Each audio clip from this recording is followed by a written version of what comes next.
est présenté par landeurbain.com, votre web média de Montréal au service de la planète urbaine.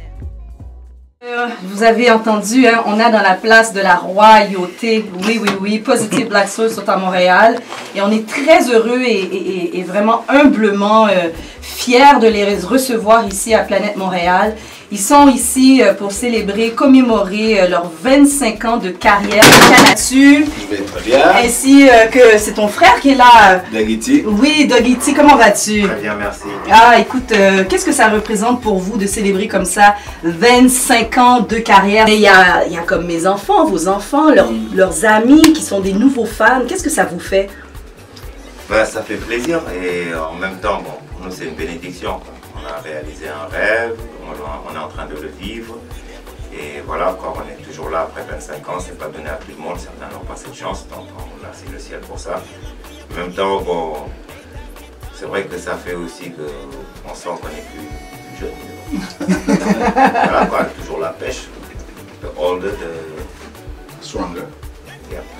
Non, en fait, ça fait plaisir. Tu sais, quand on vient au show et qu'on voit des gamins qui sont là, leurs parents qui sont là, et quelquefois tu as pratiquement presque 3 générations qui te disent « Ouais, moi j'adore ce que tu fais », ça fait plaisir.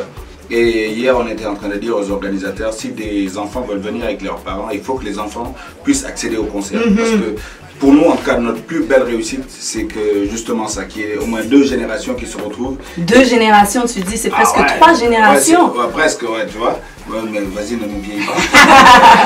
On n'est pas des momies, ouais.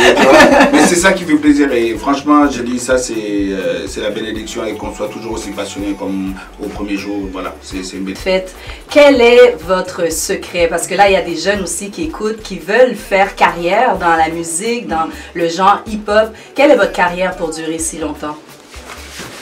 On croit que c'est la passion, c'est l'amour de ce qu'on fait. C'est vrai que c'est notre profession, mais c'est notre passion d'abord. Donc à un certain moment, il y a des gens, par exemple, quand ils sont dans ce qu'ils aiment et que ça devient leur travail, ils sont beaucoup plus focus, beaucoup plus concentrés sur le côté travail. Ils oublient vraiment ce qui...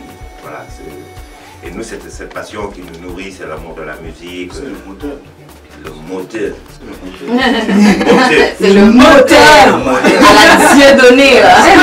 J'ai envie de vous demander qu'est-ce que vous avez préféré justement dans votre carrière? Qu'est-ce que vous préférez? L'écriture, la création, le studio, les entrevues, rencontrer les fans, les shows live?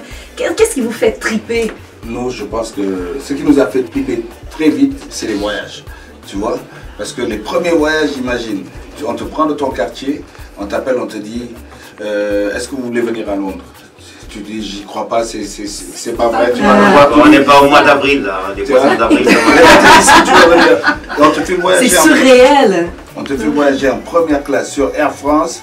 Et moi, j'avais jamais eu de veste pour l'hiver, donc on a voyagé la première fois pour aller à Londres en hiver.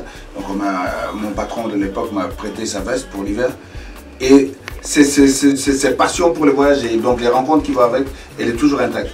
On a fait plus de 42 pays en Afrique. Et chaque fois, c'est le même truc. Quelle destination vous a fait le plus vibrer, vous a le plus étonné? Moi, direct, c'est le Congo. Pourquoi le Congo? C'était la guerre de 96. On était là-bas quand la guerre a éclaté. Aïe, aïe, aïe.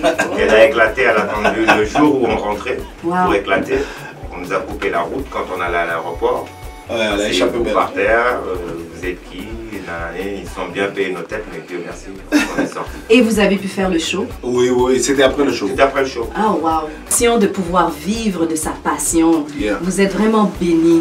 Dogiti, pour ceux qui dormaient sous une roche depuis les 25 dernières années, qui ne connaissent pas Positive Black Soul, d'où venez-vous? Qui êtes-vous? Quel est votre message?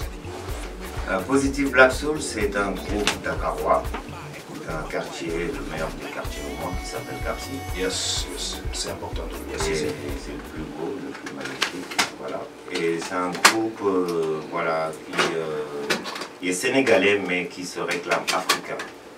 Voilà, on est très panafricaniste, assez ouvert musicalement, on ne se met pas de barrières. Et ça fait 25 ans qu'on a commencé, mais pour nous, tous les jours est un début. Tous les jours est un recommencement et la musique, c'est ce qu'on fait, c'est ce qu'on aime, c'est ce qu'on est, c'est ce qui nous fait vivre. Je ne parle pas seulement de manière financière, mais c'est ce qui nous fait vraiment vibrer.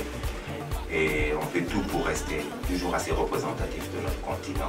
On est très ouvert, on va partout, on rappe en français, en anglais, mais d'abord notre première cible, notre premier public, c'est les gens de chez nous. Et quand je dis chez nous, c'est pas seulement le Sénégal, Mauritanie, Zaïre, Afrique du Sud. Ça va se passer. Et pourquoi pas ne pas conclure ce bel entretien avec le titre PBS en featuring avec KRS-One. Yep. Hein?